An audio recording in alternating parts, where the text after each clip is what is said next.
Hey everyone, welcome back to Prime Comments again. I apologize for not having an episode last week. It's been an interesting 2 weeks here for us at Nintendo Prime, or at least for myself. I got sick a couple weeks ago, having severe asthma stuff going on. That's mostly gone. I would say I'm at about 95% of my peak health. And then this week, my fiance came down with the flu. My kids have been sick, so well, we've been back on mostly a normal schedule. We have a bit less videos than we normally do, but it's whatever. We only have 2 comments we're going to be responding to today from you guys this week, and then I do have an announcement afterwards, so stay tuned for that. Remember, folks, this is Nintendo Prime, where Prime things happen. All right, folks, so the first topic that we're going to talk about, the first comment, I should say, comes from our Super Smash Bros. For Switch is reportedly releasing this year rumor, and this comment comes from Animouse, or Anonymous, however you want to pronounce that, folks. I think Smash 4 is easily the most balanced overall, besides perhaps Smash 64, depending on how you quantity that. Porting it to Switch is a really good idea overall. I think they should just bring over the entire cast and stage list from both versions of Smash 4. I think everyone can predict that Ice Climbers would return, since they were already working characters in the Wii U version that were removed. I can imagine about 2 to 3 other characters at max that could join the fray. I think we will get a healthy dose of new stages based on more recent games and other beloved retro games. A new item or 2 would be nice, since some of the Smash 4 items are a bit OP. The Bellows comes to mind immediately. Smash Run in HD would be the single-player fun that the Wii U version lacked. If actual multiplayer could be worked into it as well, that would be welcomed to the de facto party mode. I think for situations where you have more than one Switch. Additional wants. More alternate costumes for some characters. This is a huge one for many people. Adjusted balance. Still something like 20 characters that are too weak and Cloud and Bayonetta are a bit too strong. Using the 3DS version of Classic Mode, more true to the original intent of that mode than the Wii U version. A personal request, please redo the menus. The grouping of some things make no logical sense. And lots of features are buried under layers of menus. I'm not sure if 8-player Smash would still be a thing or not. In portable mode, you need a magnifying lens just to play on the Great Cave Offensive. However, the Switch is powerful enough to run the mode, and it does support the GameCube controller adapter through USB, I think, so certainly feasible. Maybe it would be a docked-only mode feature. Other things like amiibo support, crazy orders, etc. are a given. I don't think that Sakurai will spearhead this project, thus why it will mostly be an enhanced port with possibly only the Ice Climbers being new, or other returning Smash characters like Wolf. I could see maybe 1 or 2 totally original characters made without Sakurai, but I sincerely doubt they would do very many, both out of respect for his work and for fear that the new additions wouldn't match the same quality standards.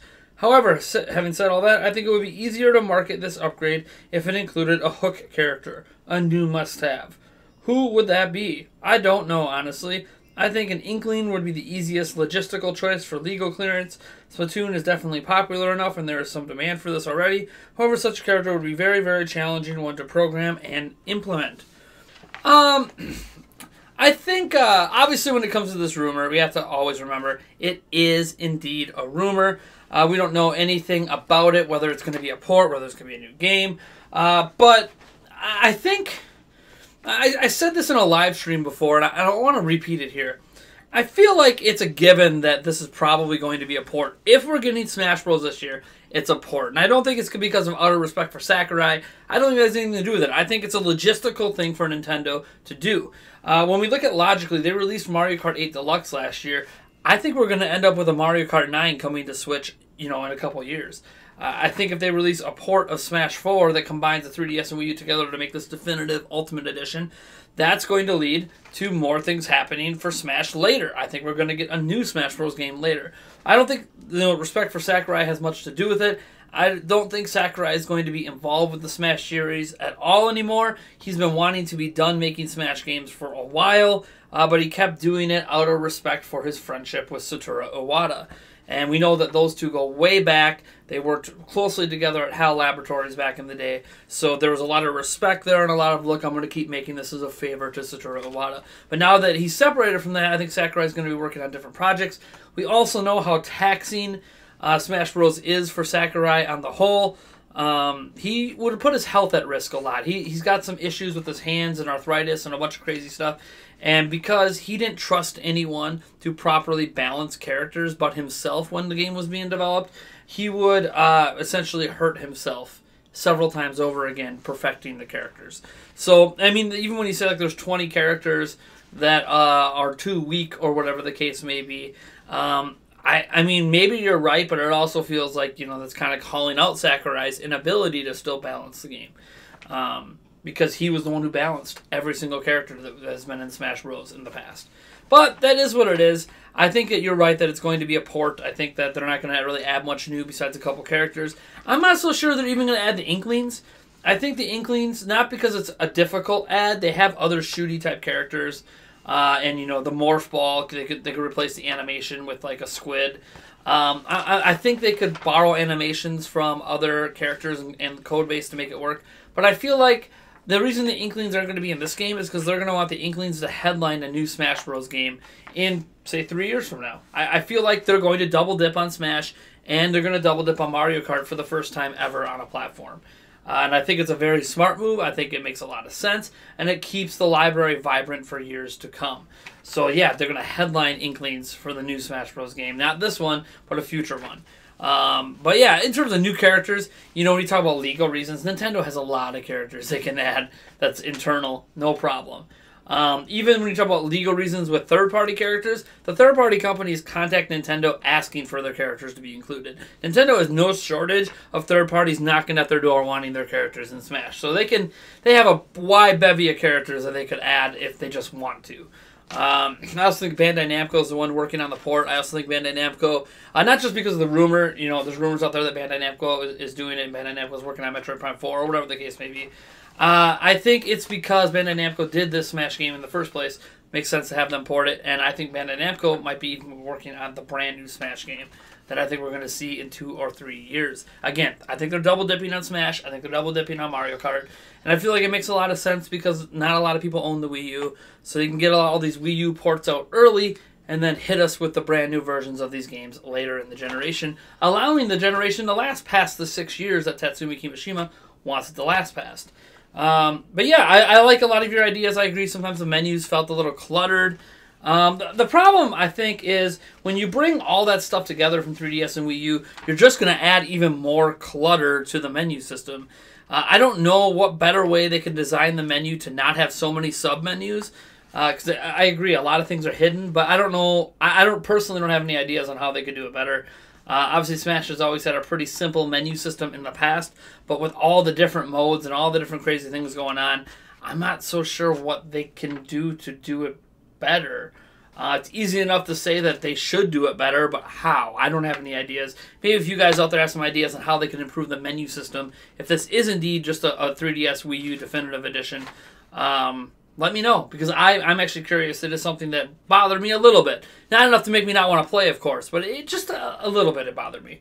Let's move on to the second and last comment for this week, and it comes from the rumor that Pokemon Switch Generation 8 starters have been leaked. Again, another rumor, and this comment comes from Caitlin, and she says, I have no idea why I stayed subscribed to you for this long when I wasn't watching any of your videos. Thanks for reporting on clearly fake rumor just for the views to remind me to unsub. Well, I can't say I'll miss your sub since you weren't watching our content anyways, and subs that are subscribed to us that don't watch our content actually kind of hurt our channel more than help because it creates a false sense of security with your subscriber count. And I'm sure we have plenty of people who are subscribed to our channel that don't watch our content. Maybe they're dead accounts or whatever the case may be, just based on viewership numbers. But what I do have to say here is that when you talk about clearly fake rumors, there were people that were saying this to me back when we reported that Switch was going to be, if you look back at 2016, we were saying Switch was going to be a hybrid before rumors came out that it was a hybrid. And rumors were starting to come out it was going to be a hybrid. We reported on it, and people were saying, I don't know why you're reporting on these clearly fake rumors. We reported on Breath of the Wild being a launch game before it was confirmed.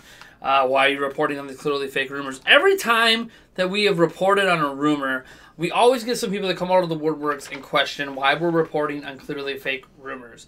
We don't even report on every rumor out there, right? There's a ton of rumors that we don't even talk about, at least in individual single topic videos. Like the rumor about Diablo 3 coming and Fortnite, and like there's a bunch of rumors out there we haven't even talked about coming to Switch because I don't feel like there's enough substantial people behind it. Now you could argue that maybe Emily Rogers and people like her, Laura Kate Dale, or whoever the case may not be reliable in your mind.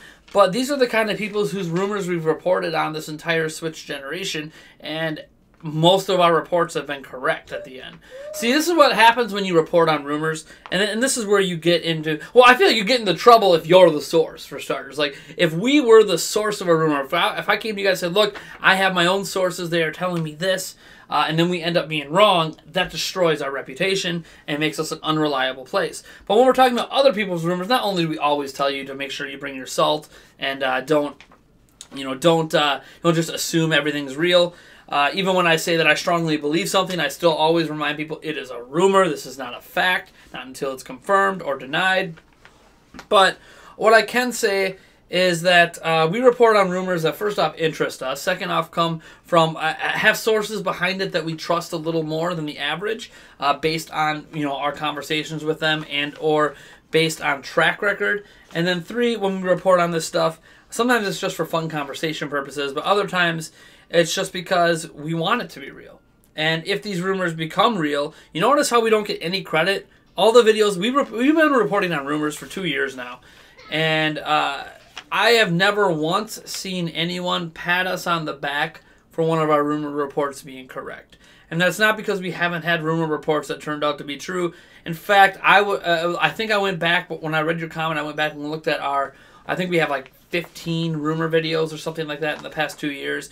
12 of those 15 rumors have already come true. So we kind of have a track record, if you want to look back, that when we report on something, it usually ends up being correct. And these same sources that were correct when we reported on those rumors are the same sources we're using now.